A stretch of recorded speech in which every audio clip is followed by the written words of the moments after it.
Mainit na balita. Isa lang ang nakikita natin dito. Talagang ginamit nila ang kapangyarihan ng pang-aabuso ng batas para dukutin ang isang Pilipino para daw litisin sa bayan natin. Pero ang former president, putang ina, hiniling na dyan siya litisin sa kanyang bansang tinubuan, pero kinidnap ng bangag at ipinagkanulo dito sa ICC. So nakita niyo pa lang yung difference. Walang consistency at talagang kitang-kita mo ang bangag na gobyerno na gagawin ng lahat. Gagawin ng mga bangag ang lahat, mga kababayan. So dahil lang mainit ngayon, 'di ba? Na-miss natin na sa eroplano tayo nagmamaganda. Ito ngang according sa mga abogado ni Congressman Arnie Teves ay talagang paglabag sa karapatang pangtao. May nilabag ang pamunuan ng Timor-Leste kung bakit nagkaroon ng illegal abduction or kidnapping dito kay Arnie Teves, kay Kong Arnie Teves.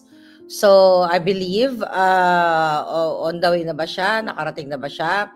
Pero mga kababayan, ito ay pagpapakita na talagang ginamit lahat ni Liza Tanas at ni Bangag ang power ng gobyerno sa pulboronic government sa pagtugis, sa panggipit sa mga taong kanilang hindi kaalyado, di ba? So,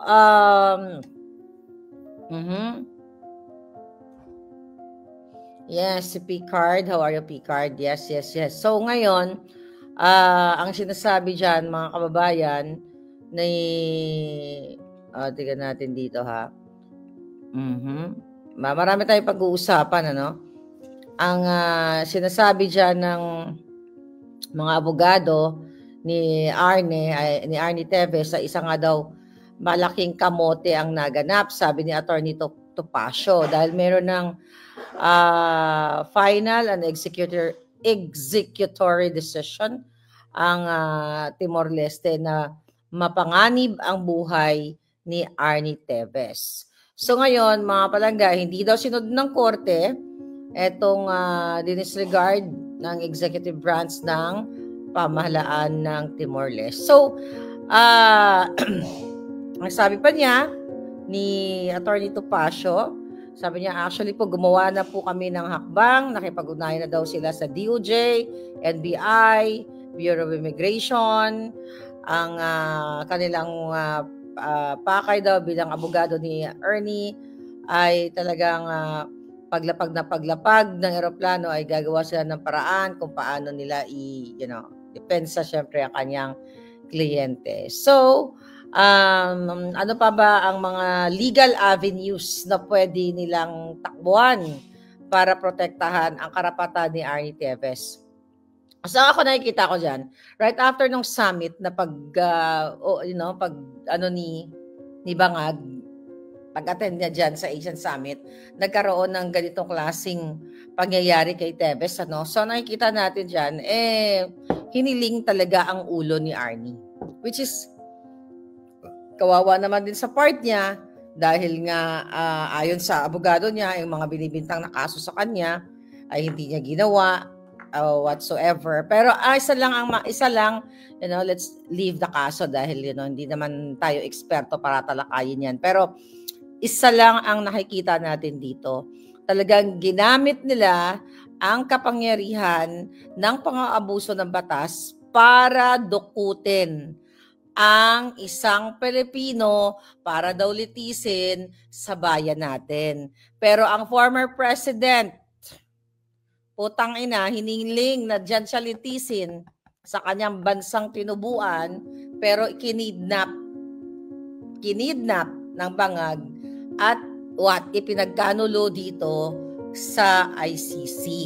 Kaya nga nandito kami ngayon. So nakita niyo pa lang yung difference. Walang consistency at talagang kitang-kita mo ang bangag na gobyerno na gagawin ng lahat.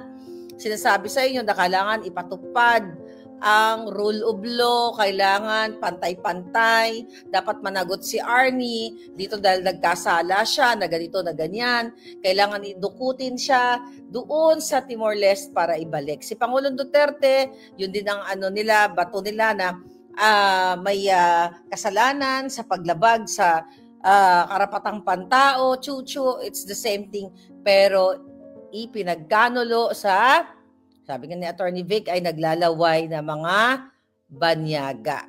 Nakita niyo ng difference? Hindi ba lahat ng mga sinasabi ng ating mga informants o mga puting ahas dito ay nagkakatotoo lahat? Ganun kapikon itong mga bangag na ito. So may nagsasabi, Harry Roque, maghanda ka na, ganyan. So, I believe na-explain naman ni Attorney Harry Roque yan yung sa kanya. Well, I think ang European ay kayang magpasakop sa mga ahas at mga bangag na gagawa ng illegal, okay? Na kahit nasa tamang proseso ang application ni Attorney Harry Roque dito sa Netherlands, I don't think, para lang sa akin, I don't think na itong European na to ay ipagkanulo ang isang tao na humihingi, ng proteksyon ng bansa dahil pwede siyang gurgurin ng bangag na gobyerno. Ang Timor-Leste kasi sa ibang usapin, okay, nasa Asia, medyo mahirap din na bansa. Ako lang, ang nakikita natin dito dun kay Arnie, nakikita ko sa panaginip ko na possible na talagang nagkabayaran. Sabi dun sa panaginip ko, nagkabayaran, magkano kaya kung nagkabayaran, magkano kaya ang inalay ng pera ng Pilipinas para ma-kidnap si Arnie? O ano kaya ang naging kasunduan? Ano sa tingin nyo? Ano kaya ang kasunduan? So dito kay Harry, dito naman ginagwardyahan namin siya. Actually, magkasama kami kanina, mga kababayan. Pero isa lang ang dito, no? Isa lang ang malinaw. Lahat kami, kasama ako dyan, di ba? Gusto lang ako pakidnap ng mga hinayupak na yan. Kasama kami lahat dito, lahat ng sagabal sa kanilang negosyo. Kasi I believe yung kay Arnie, hindi naman ito vlogger, di ba? Congressman ito. Iba naman ang issue dito, di ba? Yung pagbibintang o pagpasangkot sa kanya doon sa Digamo case, di ba? So magkakaiba kaming tinatahak na landas, pero iisa lang ang common goal ng mga bangag. Lahat ng nakasagabal sa kanilang smuggling business, lahat ng nakasagabal sa kanilang gambling business, na state-sponsored, lahat yan ay kanilang tutugisin ng illegal. It's the same thing na pagtugis nila at pagpapakulong nila actually kay Colonel Grijaldo, na today, kahapon dyan sa Pilipinas, May 29, ay nag-apply na nga siya ng habeas corpus para, questionin itong House Committee na ito na bakit hanggang ngayon ay pinakulong, yung Huwad Committee na yan, hanggang ngayon ay nakadetine si Colonel Grijaldo ng illegal. Diba? Lahat yan. Dahil sino ba si Colonel Grijaldo? Isa lamang siya sa Pilipino o police na nagsalita ng katotohanan. So, yan mga kababayan. So, ang question dito, yung kay Arnie, babalikan natin kay Arnie Teves, sa part niya, nakakatakot talaga. Kasi pwede siyang lasunin dahan-dahan, di ba? Pwede siyang, kunyari, papalabasin nila. Abangan na lang natin yan. Kunyari, papalabasin nila, nabuang si Arnie, tumalon sa ganito. Diyan magaling ang bangag-bangag administration. Balikan uli natin nung pinlay ni Agent Morales yung video na may kausap siya, di ba? Basta yung kausap doon, yung kausap niya doon sa CCTV. May kausap siya sa phone, di ba? Na inaareglo si J.M. Morales na wag na lang umattend sa Senate kasi kung hindi, ipapagurgur ni Lisa Tanas at ang kasabwat dun sa sinasabi sa video ay si James Kumar. Right? So hindi imposible, okay? Hindi imposible na papalabasin nila na pag napag na si Arnie Teves sa Pilipinas, hindi imposibleng kunyari nag-gorgor sa kanyang sarili. Maraming possibility yan.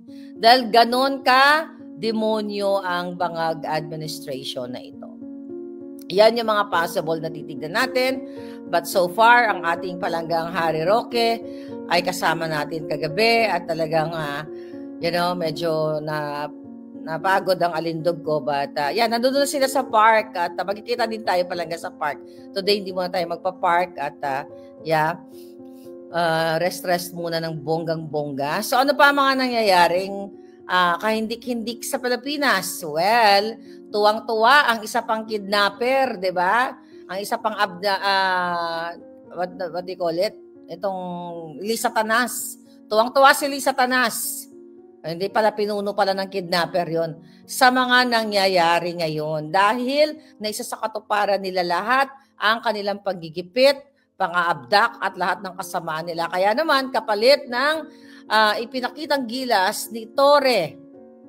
Okay. Ang paggigipit sa QJC, ang pagpapakidnap, kasangkapan sa pagkidnap kay Pangulong Duterte ay hinalang na nilang, hinalang. Hinalal, okay? Hinalal na nilang what? PNP chief. Okay, sana ngayon pupulutin ng Pilipinas. Ang PNP chief nyo ay kasabwat ni Lisa Tanas ng bangag sa pangidnap kay Pangulong Duterte. Ang PNP chief ninyo, 'di ba? Una yung umalis, okay lang magpulburon, 'di ba? Kasi extend ng time. Pero ang pinalit nilang uling ay okay lang mangidnap. Okay lang manggipit doon sa KOJC. Kaya ito yung reward ni Torre sa pagpapa-appoint sa kanya. Okay. Sabi ni Christina, ang tanong, akala ko, Miss Marley, kapag naka-asylum ka na, safe ka na, di ka na pwedeng galawin. Sa part, yes, that's true. Ang kay Arnie kasi, hindi, I don't think na asylum visa sa kanya. Asylum ba yung kay Arnie? Hindi eh. I think, I'm not sure. Okay? I'm not sure kung anong eksena ni Arnie. Pero kasi sa case ni Harry is, asylum visa yung in-applyan niya. Unggoy ang pinalit, sabi ni Jocelyn.